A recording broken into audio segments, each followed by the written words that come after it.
Very good evening class. Welcome to our YouTube channel RPSC bio academy. हम जो unit discuss कर रहे थे वो कर रहे थे बायोटेक्नोलॉजी। और बायोटेक्नोलॉजी में हम क्या डिस्कस कर रहे थे? ट्रांसफर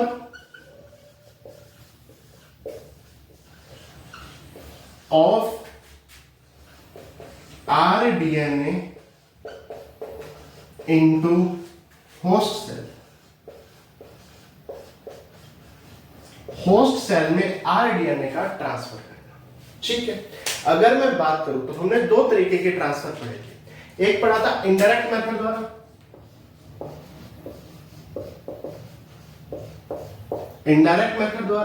एक पढ़ा था डायरेक्ट मेथड द्वारा।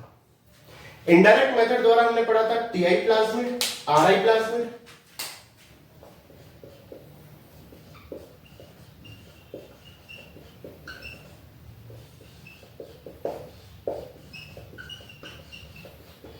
टीआई प्लाज्मिड, आरआई प्लाज्मिड, और हमने पढ़ा था रेट्रोवायरस।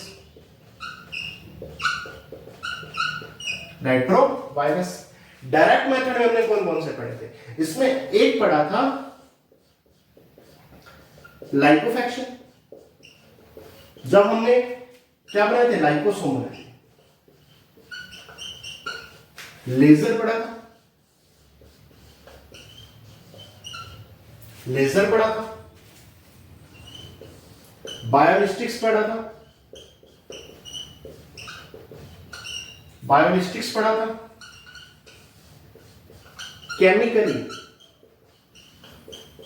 स्टिमुलेटिंग या स्टिमुलेटेड एंडोसाइटोसिस,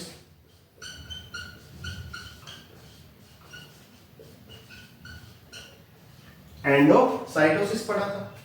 और क्या चीजें पढ़ी? और माइक्रो इंजेक्शन पढ़ा था।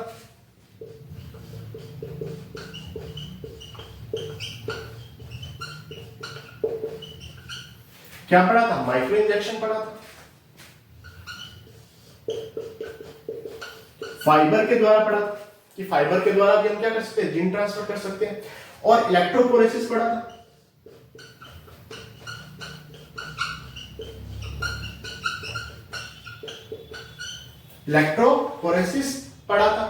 ठीक है, तो ये सारी टेक्निक्स हमने यहां पर डिस्कस की थी। बेसिकली हम कर क्या रहे हैं? ट्रांसफर कर रहे हैं आरडीएनए को होस्ट सेल में। मान लीजिए ये होस्ट सेल है,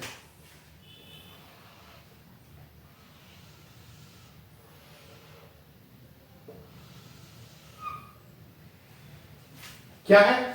होस्ट सेल है।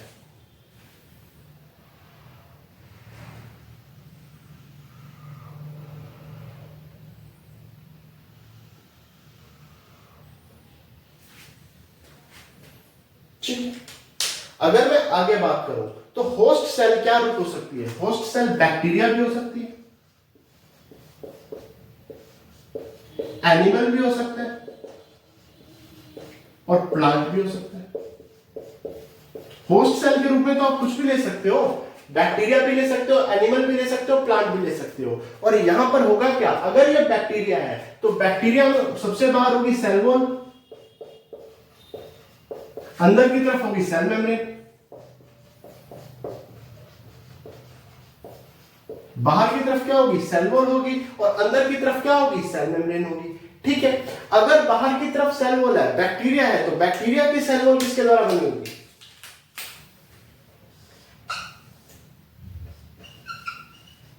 बैक्टीरिया की सेल वॉल किसके द्वारा बनी होगी? पेप्टाइडोग्लाइकन।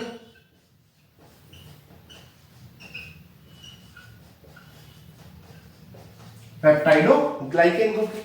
ठीक है, अगर एनिमल है तो सेल वॉल नहीं होगी, सेल मेम्ब्रेन होगी। प्लांट है तो सेल वॉल भी होगी, सेल मेम्ब्रेन भी होगी। तो हमें करना क्या है? जो आरडीएनए है उसे इसके अंदर डालना है।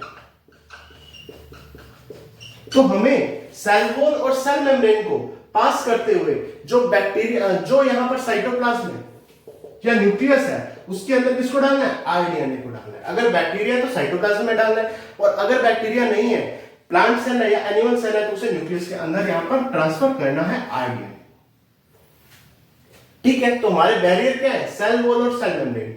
चाहे सेल वॉल पेप्टाइडोग्लाइकन की बनी हो, चाहे पैक्टीन की बनी हो, सेलुलोज की बनी हो, या सेल मेम्ब्रेन तो फिक्स है, किसकी बनी होती है, लिपिड प्लस प्रोटीन की। सेल मेम्ब्रेन चाहे किसी की भी हो, बैक्टीरिया की हो, एनिमल की हो, प्लांट की हो, cell membrane lipid plus protein की बनी होती है। तो हमारे जो बैरियर्स हैं वो बेसिकली लिपिड ही है। क्या है, लिपिड है, चाहे पेप्टाइडोग्लाइकन है, चाहे लिपिड प्लस प्रोटीन है, हमारे बैरियर क्या है, लिपिड है। तो हम क्या कर रहे हैं, या तो टीआई प्लाज्मिड या वायरस का यूज कर रहे हैं ताकि आरडीएनए को होस्ट सेल में ट्रांसफर किया जा सके। हम किसका यूज कर रहे हैं, प्लाज्मिड का, चाहे टीआई प्लाज्मिड, चाहे आरआई प्लाज्मिड, चाहे रेट्रोवायरस। रेट्रोवायरस क्यों, क्योंकि बैक्टीरिया पे डिजीज या एनिमल में डिजीज कौन करता है, रेट्रोवायरस। तो उसका वो हिस्सा काट कर हम यहां पर जीन को ट्रांसफर कर सकते हैं। या लाइपोफैक्शन, क्या चीज है, लाइपोफैक्शन। लाइपोफैक्शन में क्या हो रहा है, लाइपोसोम बन रहे हैं, यानी लिपिड के बैग बन रहे हैं, जिसके अंदर हम क्या कर रहे हैं, जीन को ट्रांसफर कर रहे हैं। लिपिड के बैग बनाकर अंदर जीन डालकर उसको क्या कर रहे हैं, ट्रांसफर कर रहे हैं। क्योंकि ये सब कैसे मॉलिक्यूल्स हैं, लिपिड के मॉलिक्यूल ही तो है, इसीलिए हम लिपिड के बैग बनाकर उसके अंदर क्या डाल रहे हैं, जीन डाल रहे हैं, तो लाइपोसोम बना रहे हैं। या लेजर द्वारा हम कोर्स कर रहे हैं, लेजर द्वारा क्या कर रहे हैं, कोर्स कर रहे हैं। या बायोलिस्टिक्स में हम क्या करते हैं, टंगस्टन और गोल्ड के, या एयू बोलते हैं इसे, टंगस्टन और जो गोल्ड होता है, ठीक है, उसको कोटेड कर देते हैं। जो जीन है उसको चारों तरफ से टंगस्टन और गोल्ड से कोटेड करके यहां पर बमबारी की जाती है, ठीक है। तो हैवी मेटल यहां से टकराकर जो आरडीएनए है उसको इसके अंदर ट्रांसफर कर देता है। या केमिकली स्टिमुलेटेड किया जाता है, केमिकल द्वारा क्या किया जाता है, स्टिमुलेटेड किया जाता है, ठीक है। और एंडोसाइटोसिस होता है। एंडोसाइटोसिस का मतलब ये होता है कि जैसे ये कोशिका है, ठीक है, बाहर कोई प्रोडक्ट है तो इस कोशिका को इस तरह से इस प्रोडक्ट के अंदर लेना, कोशिका द्वारा प्रोडक्ट को क्या लेना, अंदर कर लेना, क्या कहलाता है, एंडोसाइटोसिस है। तो केमिकली स्टिमुलेटेड करके एंडोसाइटोसिस के लिए इंड्यूस प्रेरित किया जाता है या इंड्यूस्ड किया जाता है, ठीक है। यानी यहां पर हम केमिकली स्टिमुलेटेड करते हैं, किसके द्वारा, पॉलीएथिल ग्लाइकोल, पढ़ा था हमने कल, ठीक है। तो पॉलीएथिल ग्लाइकोल के द्वारा यहां पर स्टिमुलस दिया जाता है, जिस कारण से ये सेल एंडोसाइटोसिस कर लेती है, इस प्रोडक्ट को अपने अंदर ले लेती है। या माइक्रो इंजेक्शन के द्वारा भी हम इसे अंदर ले सकते हैं, माइक्रो इंजेक्शन के द्वारा भी इसे अंदर ले सकते हैं। क्या फाइबर के द्वारा भी इसे अंदर ले सकते हैं, जैसे सिलिकॉन कार्बाइड के फाइबर यूज किए थे, सिलिकॉन कार्बाइड के फाइबर हमने यूज किए थे। या इलेक्ट्रोपोरेसिस, इलेक्ट्रो मतलब क्या, इलेक्ट्रिकल शॉक देना, पोरेसिस मतलब पोर्स हो जाना। यहां पर हमने इलेक्ट्रिकल शॉक दी जिस कारण से पोर्स बन गए, ठीक है। और उन पोर्स से हमने आरडीएनए को एंटर करवा दिया। तो आरडीएनए को होस्ट सेल में एंटर करवाने के कई सारे तरीके हैं, ठीक है, जैसे lipofection, laser, biolistics, chemically stimulated, endocytosis, micro injection, fibre या इलेक्ट्रोपोरेसिस, और इनडायरेक्ट मेथड में टीआई प्लाज्मिड, आरआई प्लाज्मिड और रेट्रोवायरस है, ठीक है। इस तरह से हमने ट्रांसफर करवाया किसको, आरडीएनए को, किसमें, होस्ट सेल के अंदर ट्रांसफर करवाया है। अब आगे चलते हैं।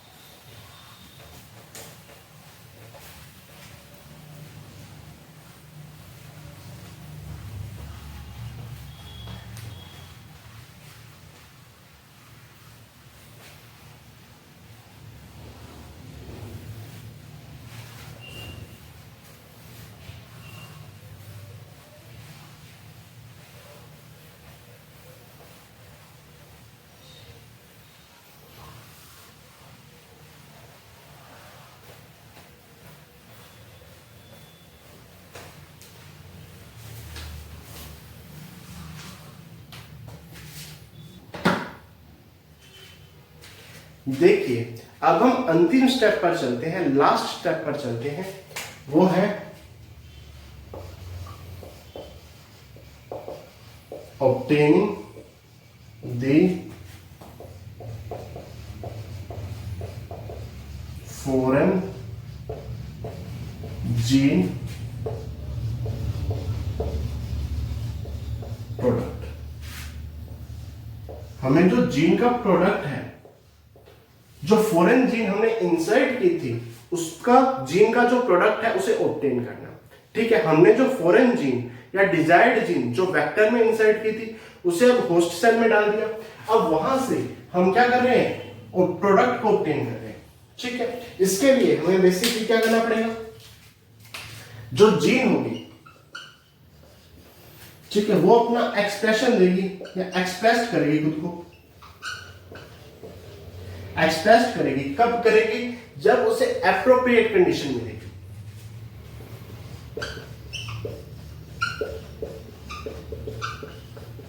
एप्रोप्रिएट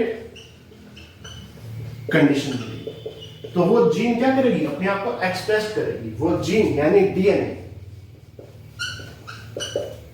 जीन या डीएनए क्या बनाएगा, आरएनए। और उस आरएनए से जो प्रोटीन बनेगा, उस आरएनए से जो प्रोटीन बनेगा, यही हमारा एम है।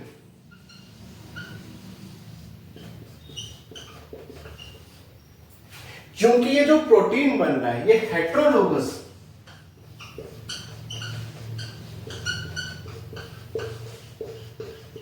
होस्ट सेल से बन रहा है,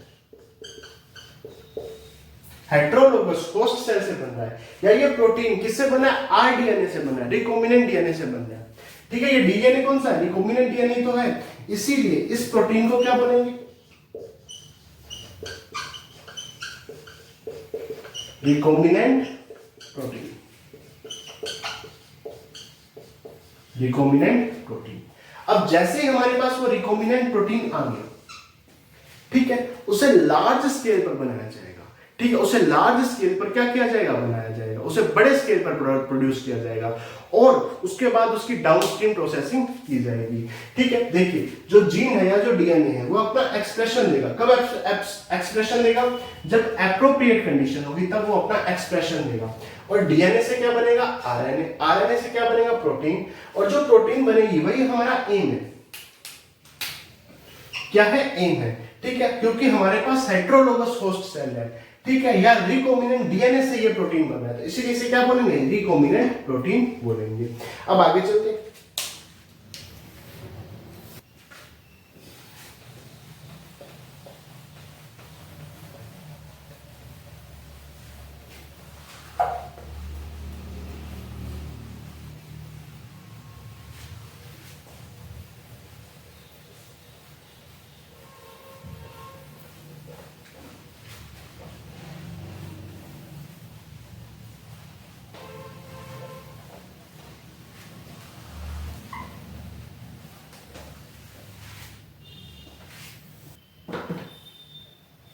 देखिए, जब हम जीन के प्रोडक्ट को ऑब्टेन करेंगे तो यहां बेसिकली दो चीजों की रिक्वायरमेंट होगी, जिसमें पहली चीज होगी bioreactor,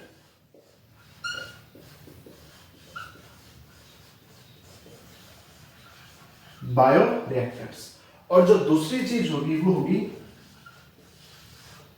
down stream processing, downstream processing. अगर मैं बायोरिएक्टर्स की बात करूं तो ये क्या करेंगे, ये जो प्रोडक्ट होगा उसे लार्ज स्केल पर बनाएंगे, उसका प्रोडक्शन क्या करेंगे, लार्ज स्केल पर, लार्ज स्केल पर उसका प्रोडक्शन करेंगे। ठीक है, क्या यूं कहूं तो क्वांटिटीज इंक्रीज करेंगे।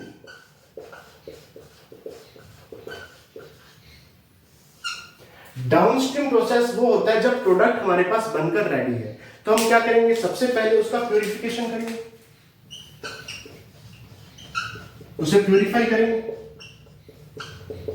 उस प्रोडक्ट का सेपरेशन करेंगे,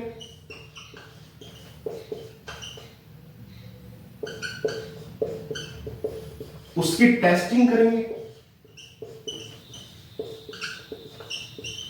उसकी पैकिंग करेंगे, उसकी क्या करेंगे, पैकिंग करेंगे, और कमर्शियलाइजेशन करेंगे।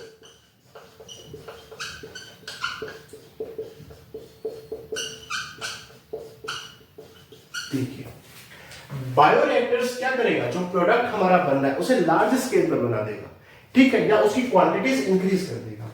जबकि जो डाउनस्ट्रीम प्रोसेस है इसका मतलब ये है कि प्रोडक्ट हमारा बनकर तैयार हो चुका है, अब क्या करना है, उसे प्यूरिफाई करना है, उस प्रोडक्ट का सेपरेशन करना है, ठीक है, टेस्टिंग करनी है, उसकी पैकिंग करनी है, उसका कमर्शियलाइजेशन करना है, या प्रिजर्वेशन करना है, या प्रिजर्वेटिव का इसके अंदर मिलाना है। तो सबसे पहले हम पढ़ेंगे बायोरिएक्टर्स के बारे में।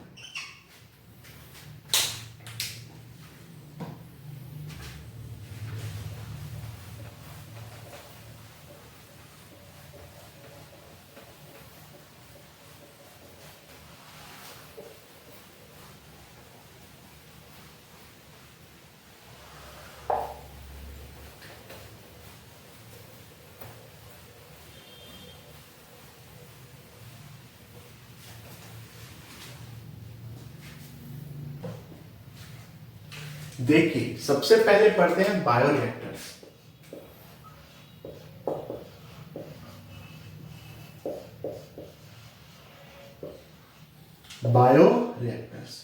बायोरिएक्टर्स की बात की जाए तो बायोरिएक्टर्स कर क्या रहे हैं, बेसिकली रॉ मटेरियल को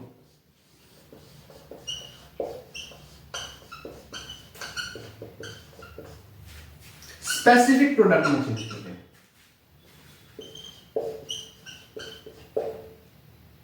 स्पेसिफिक प्रोडक्ट में चेंज करें, ठीक। इसमें यूज किसका हो रहा है, या माइक्रोब्स का यूज कर रहे हैं,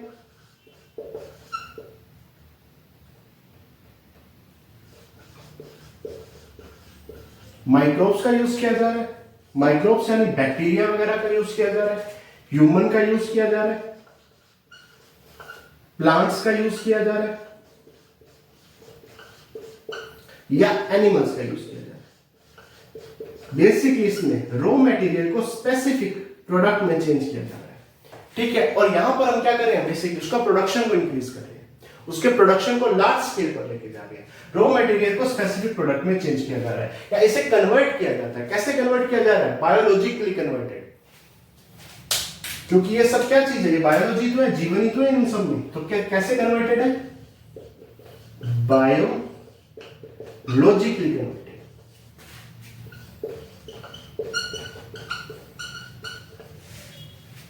ठीक है, अगर हमें ऑप्टिमम ग्रोथ चाहिए,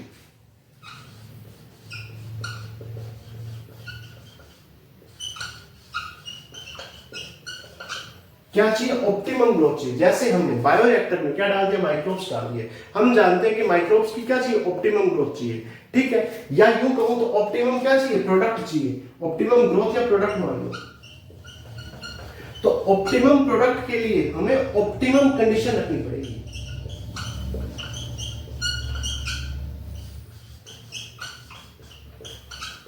मैक्सिमम अगर प्रोडक्ट चाहिए तो हमारी कंडीशन कैसी होनी चाहिए, मैक्सिमम कंडीशन होनी चाहिए। जैसे या ऑप्टिमम ग्रोथ के लिए हमें ऑप्टिमम कंडीशन को रखना पड़ेगा। जैसे मैं बात करूं यहां पर पीएच, ठीक है, साइड, टेम्परेचर, विटामिन्स, सबस्ट्रेट। देखिए बेसिकली इसमें क्या किया जाता है, जो रॉ मटेरियल है उसे बायोरिएक्टर में डाला जाता है। उसके अलावा माइक्रोब्स का यूज किया जा सकता है, ह्यूमन सेल का यूज किया जा सकता है, प्लांट सेल का यूज किया जा सकता है, या एनिमल सेल का यूज किया जा सकता है, और उन्हें स्पेसिफिक प्रोडक्ट में क्या किया जाता है, चेंज किया जाता है, ठीक है। अगर हमें ऑप्टिमम ग्रोथ चाहिए या ऑप्टिमम प्रोडक्ट चाहिए तो हमारी जो कंडीशन होगी वो भी ऑप्टिमम होगी। कंडीशन जैसे पीएच को भी उतना ही रखना चाहिए जहां पर माइक्रोब्स ग्रोथ कर सके, साइड कंसेंट्रेशन होनी चाहिए, टेम्परेचर, विटामिन या सबस्ट्रेट उस जो रिक्वायरमेंट है उस रिक्वायरमेंट के अनुसार ये सब चीजें होनी चाहिए, ठीक है। तो बायोरिएक्टर काम करेगा। अगर बायोरिएक्टर के आगे बात करें तो ये बायोरिएक्टर दो प्रकार का है।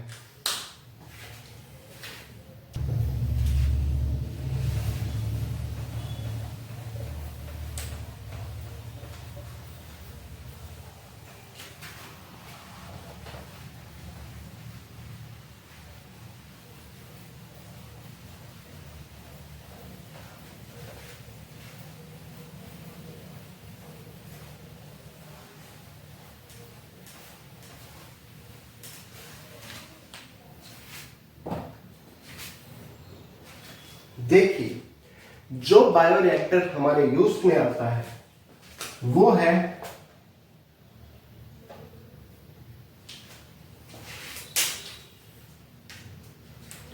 देखिए, जिस बायोरिएक्टर का हम बेसिकली यूज करते हैं वो है स्टायरीन टाइप। स्टायरीन टाइप का बायोरिएक्टर हम यूज बेसिकली करते हैं। ज्यादातर कॉमनली यूज स्टायरीन टाइप के बायोरिएक्टर का किया जाता है। और ये स्टायरीन टाइप का बायोरिएक्टर दो प्रकार का है, जिसमें पहला प्रकार है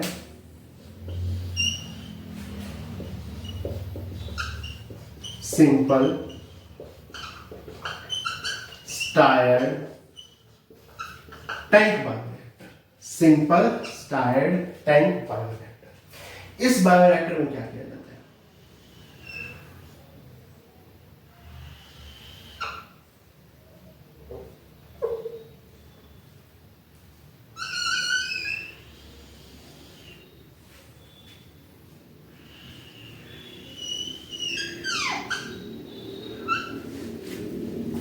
देखिए, ये जो बायोरिएक्टर है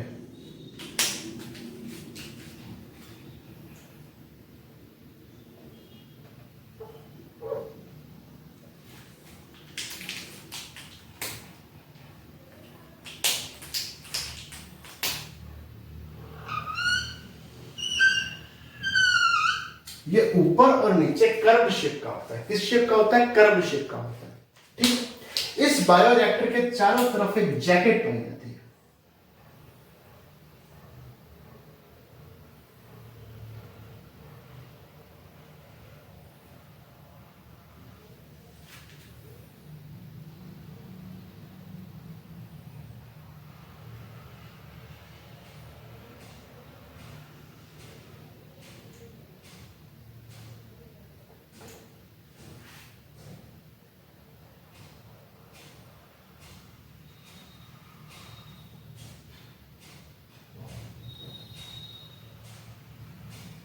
एक जैकेट पाई जाती है जिसमें ऊपर की तरफ एक मोटर लगी रहती है और मोटर से शाफ्ट जुड़ी रहती है।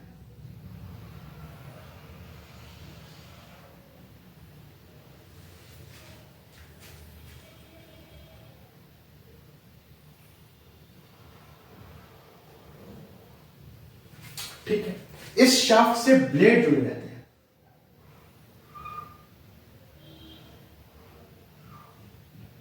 इस तरह से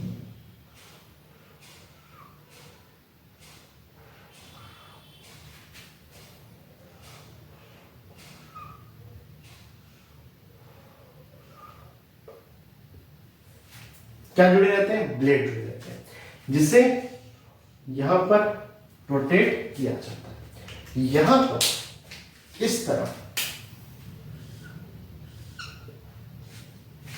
ये होता है pH controller. PH controller, pH को कंट्रोल किया जाता है। और यहां पर होता है टेम्परेचर कंट्रोलर। अच्छा, टेम्परेचर को कैसे कंट्रोल करोगे? ये जो जैकेट है ना बाहर, और ये इसके बिल्कुल बाहर की तरफ जैकेट है, यहां पर ठंडा या गर्म पानी बाहर की तरफ डालकर टेम्परेचर को कंट्रोल किया जाता है। अगर हमें यहां पर टेम्परेचर को बढ़ाना है तो अंदर की तरफ गर्म पानी को डाल देंगे। अगर टेम्परेचर को कम करना है तो यहां ठंडा पानी डाल दिया जाता है जैकेट में। ठीक है, जिस कारण से इसके अंदर का टेम्परेचर भी चेंज होता है। तो ये आ गया टेम्परेचर कंट्रोलर। यहां होती है स्टीम डाली जाती है। स्टीम डाली जाती है और यहां से एयर डाली जाती है। एयर और स्टीम को यहां से डाला जाता है। स्टीम डालो या एयर डालो, स्टेराइल होनी चाहिए। कैसी? स्टेराइल। स्टीम को स्टेराइल करने के लिए डाला जाता है। और एयर कैसे होनी चाहिए? स्टेराइल। स्टेराइल का मतलब उसमें कोई और बैक्टीरिया या फंगस नहीं होनी चाहिए, क्योंकि इसके अंदर पहले से बैक्टीरिया मौजूद है। क्योंकि होस्ट सेल को इसके अंदर डाला जा रहा है तो इसमें पहले से बैक्टीरिया मौजूद है, तो कोई और बैक्टीरिया या फंगस इसमें डिजीज उत्पन्न ना कर दे, इसलिए इसे स्टेराइल किया जाता है।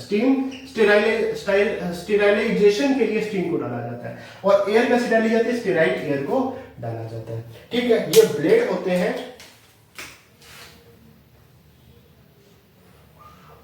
इन्हें कहा जाता है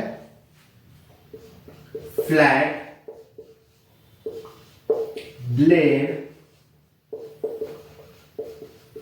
इंपीलर। फ्लैट ब्लेड इंपीलर, ठीक है। और ये जो ऊपर वाला ब्लेड है, बेसिकली ये सब क्या कर रहे हैं, रोटेट तो कर रहे हैं। रोटेट करके जो झाग बनेगी, जो फोम बनेगी, वो ऊपर की तरफ बनेगी। तो जो ऊपर का ब्लेड होता है वो होता है फोम ब्रेकर।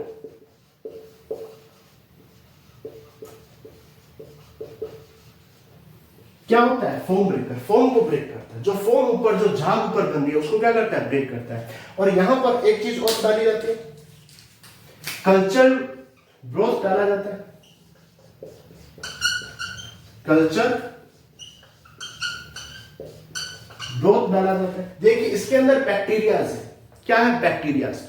तो बैक्टीरिया को कल्चर करने के लिए हमें क्या डालना पड़ेगा, कल्चर ब्रोथ डालना पड़ेगा। जैसे ही इसके अंदर हमने बैक्टीरियाज डाले, ऑप्टिमम टेम्परेचर रखा, ऑप्टिमम पीएच रखी, ऑप्टिमम सब कुछ रखा, ठीक है, तो ये बैक्टीरिया वगैरह क्या करेंगे, ग्रोथ करेंगे, अपनी संख्या को बढ़ाएंगे। और जितनी इनकी संख्या बढ़ेगी उनसे उनका प्रोडक्ट भी क्या होगा, ज्यादा बनेगा, ठीक है। यहां पर फ्लैट ब्लेड इंपीलर या एयर यहां पर क्या करेगी, ऑक्सीजन के अंदर कॉन्सेंट्रेशन को इंक्रीज करेगी, ठीक है। फोम ब्रेकर क्या करेगा, जो फोम बनेगी उसको क्या करेगा, तो खत्म करेगा, फोम को ब्रेक करेगा। कल्चर ब्रोथ क्या करेगी, उसको जो कल्चर के लिए जो न्यूट्रिएंट्स चाहिए वो प्रोवाइड कौन करेगा, कल्चर ब्रोथ करेगा। स्टेराइल स्टीम प्रोवाइड करवाई जाएगी, एयर प्रोवाइड करवाई जाएगी, टेम्परेचर और पीएच को क्या किया जाएगा, कंट्रोल किया जाएगा। तो इस तरह सिंपल स्टेराइल टैंक यहां पर काम में आता है, ठीक है।